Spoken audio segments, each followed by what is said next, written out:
全部死掉了，然后只有我一个人活下来呀！哇，这个时候老大爷在那边哭啊，这些记者啊，哇，当时身同感受的，然后呢，因为有一些记者吧，他也是以前的时候有，那如果说这些尸体没有及时的一个处理的话，会怎么办？会导致瘟疫的蔓延。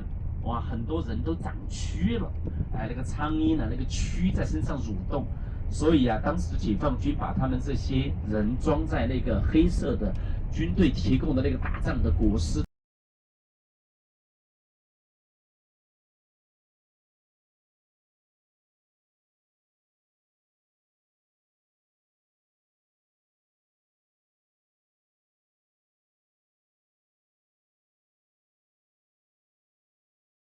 遗憾的，明白吗？我们没有任何的遗憾，没有任何的牵挂，离开这个世界，我们享受了这个生活，体会了生命的这个精彩。该吃的我们吃了，该喝的我们喝了，该玩的我们玩了。然后呢，我们的亲人，然后呢，没有任何的牵挂，儿女成全了，对不对？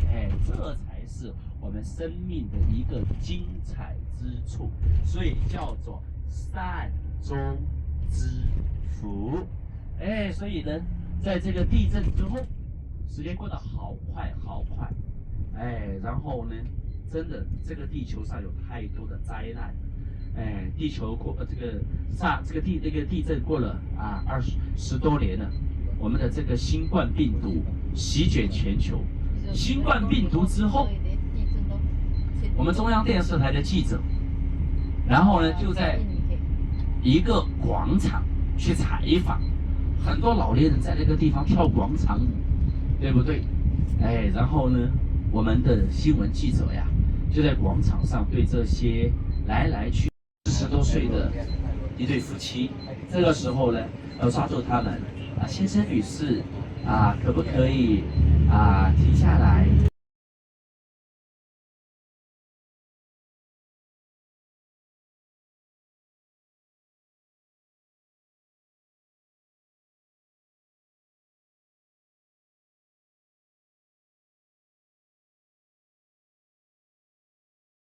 黄河之水能够逆流吗？不能够来。说喷流宰羊且为乐，会须一饮300杯。你看李白是怎样享受生活的？我该喝酒的时候呀，我就要喝酒，对不对？我该吃肉的时候就要吃肉，我该泡妞的时候就要泡妞，对不对？我们要活在当下。我们人生最大的痛苦是什么？就当你有一口好牙的时候啊，然后呢，你觉得哇，这个牛肉也贵，你觉得那个虾肉也不便宜，你一口好牙的时候啊，你节省，但是有一天，那个牛肉摆在你面前的时候啊，然后你有钱去买它，你儿子也长大了，你女儿也出嫁了，你儿孙也满堂了。这个时候你看到一桌子的山珍海味的时候啊，对吧？然后呢，你的消化能力，你还能够跟20岁、30岁的时候能够画到一个等号吗？我们50多岁、60多岁了，我们喜欢喝酒的朋友，50多岁、60多岁了，我们的味蕾会退化。和那个茅台酒在20岁的时候喝到嘴巴里面的那种愉悦度，和60岁喝到嘴巴里面的那个愉悦度是完完全全不一样的呀。所以人生最大的遗憾是什么？就是有牙的时候我们没有去吃豆，当想吃豆的时候呢，你想开之后没有那个牙齿，这个才是。从南京迁到重庆，蒋介石来到青城山的上清宫，跟我们的老道士在一起聊天当时呢就找老道士卜了一卦，老道士告诉了他8个字：胜不离川，败不离湾。什么意思？打了胜仗不要离开四川，打了败仗你要去台湾。这些一语成谶了。因为他在抗战胜利之后，把首都从重庆迁到了南京。国共内战以蒋介石的失败而告终。没有听老道士的嘛，所以呢，上半场没有听话，下半场老老实实的，在这个败退之后，节节败退之后，最后选择在台湾安身立命。好了，各位老板、老板娘啊，今天我们要去的这个猫熊公园，是卧龙猫熊公园的分公司。为什么叫分公司来的？因为呢，在5.12大地震的时候啊，我们的这个卧龙大熊猫保护区受到了严重的破坏。我们对人类进行救援结束之后，我们要在卧龙熊猫保护区来帮助这些熊猫了，所以就在一山之隔的都江堰，修建了一个熊猫的医院、熊猫的救助站，把熊猫救到这个地方来之后，给它一个很好的照顾，慢慢发展而来，今天成为了成都的3大熊猫基地之一。在这里面有大大小小的熊猫30多只，很多熊猫都是从外国，这个旅居回来的，然后有美国回来的，有加拿大回来的，然后最有名的，就是从新加坡回来的乐乐那么呢，在这个50年代之前，我们中国sorry， 不是在50年代之前了。那么在1949年新中国成立之后，小心啊，姐姐你吓我，给我吓我一大跳嘞！我以为又地震了，知道吗？这个哐的吓死我！我现在是最怕地震的，你们知道吗？这是阴影，这是阴影有什么叫我拿？对，叫你们的干女儿。对你看这个美眉这么乖巧的，来左手边，你看，师傅啊，我看到孙思邈了，你看，今天早上应该是常规，不是聊这些话题的呀。我的川贝还没有给你们讲啊，我的藏红花还有卖给你们了，我的这个冬虫夏草还在口袋里面来的。刚刚你们有看到那个雕塑吗？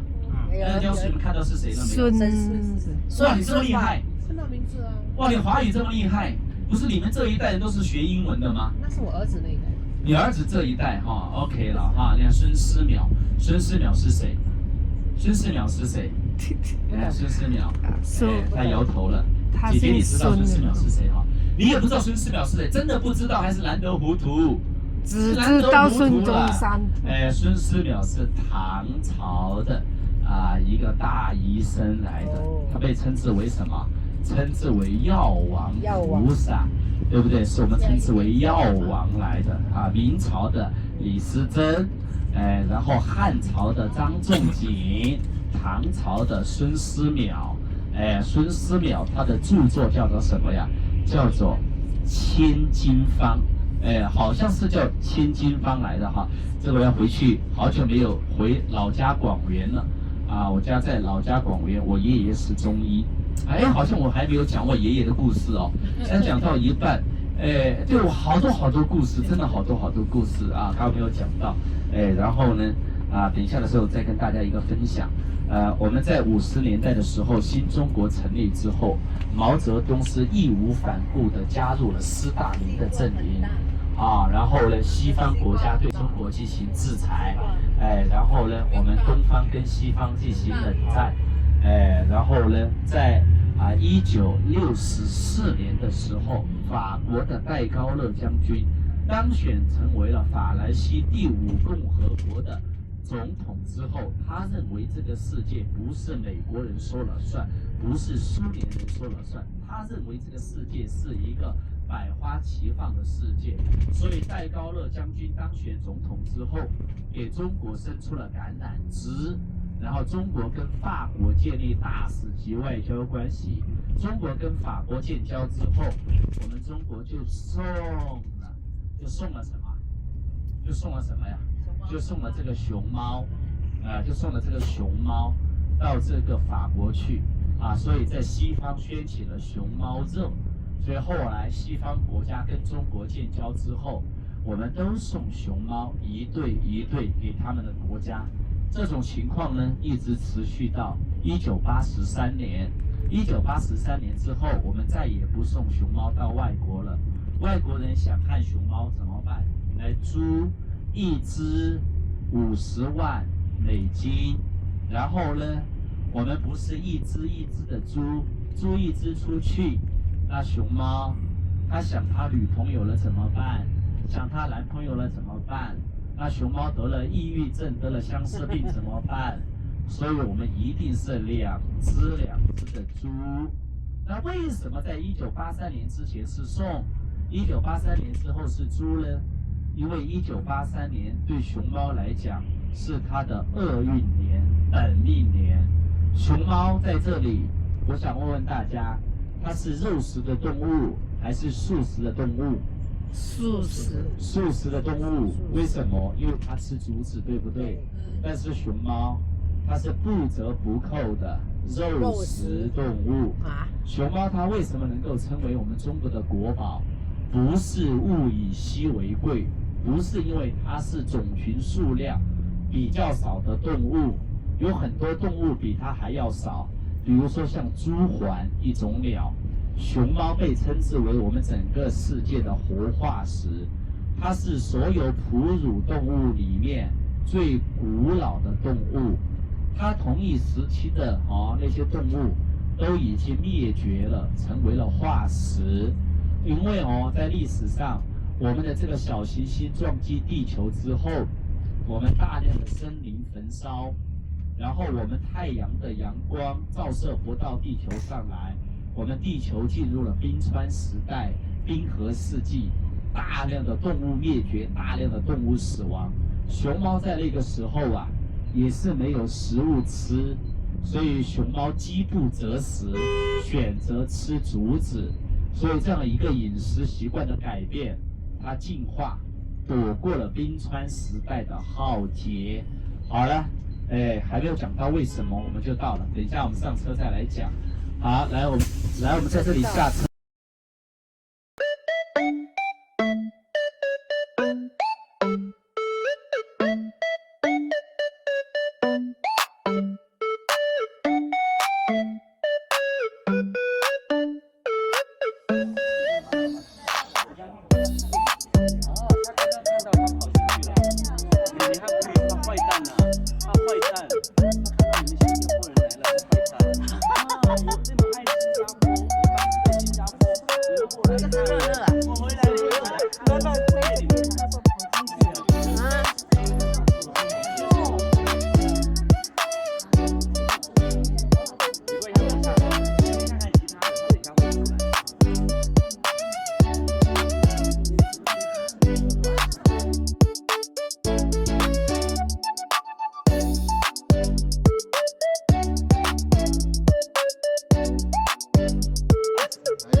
苏阳雄性，2019年9月1日出生。看见了没有？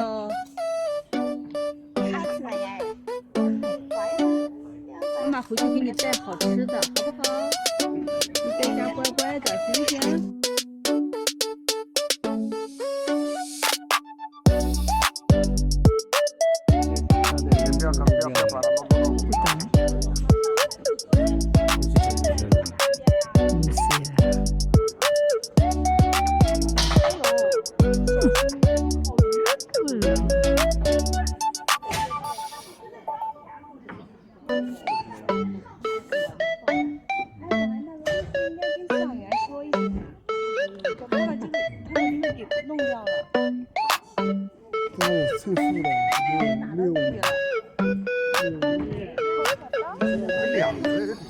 会较过一只嘞，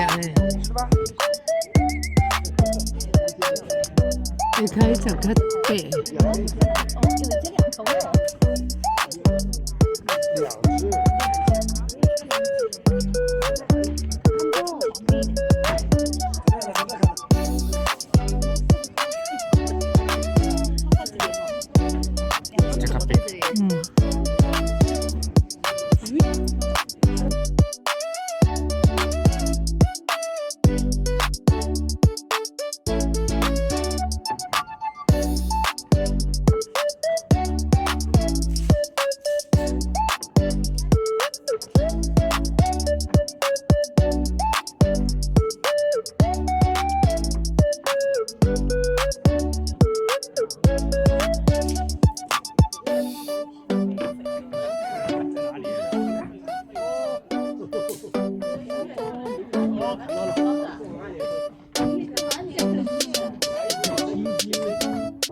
有蝴蝶飞来飞去。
摇脚，尾巴，脚在摇啊，哦，尾巴也动一下，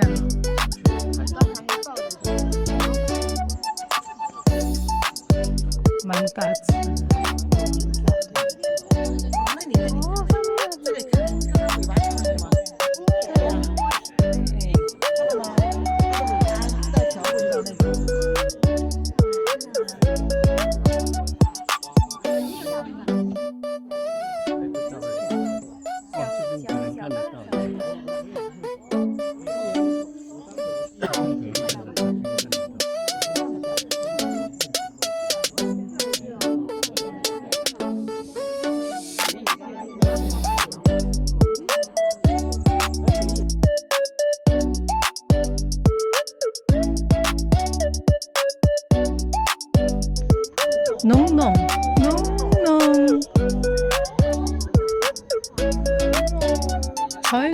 手啊，浓浓。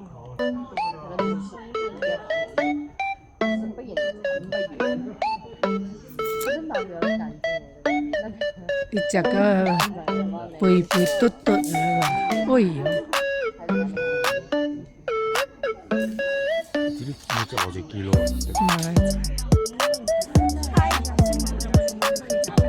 小碗你也会浓浓啊？不要浓。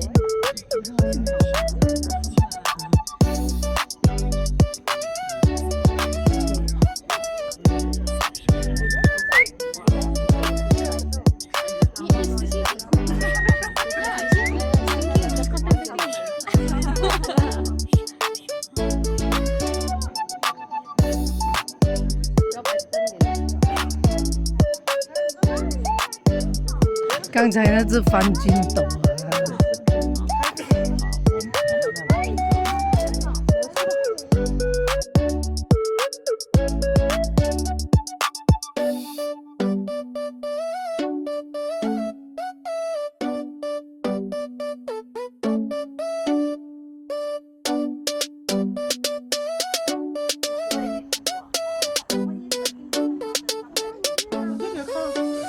这只去背的。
近的是母子啊，远的是母啊。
你看熊猫妈妈带孩子，带的最好，所以熊猫稀少啊，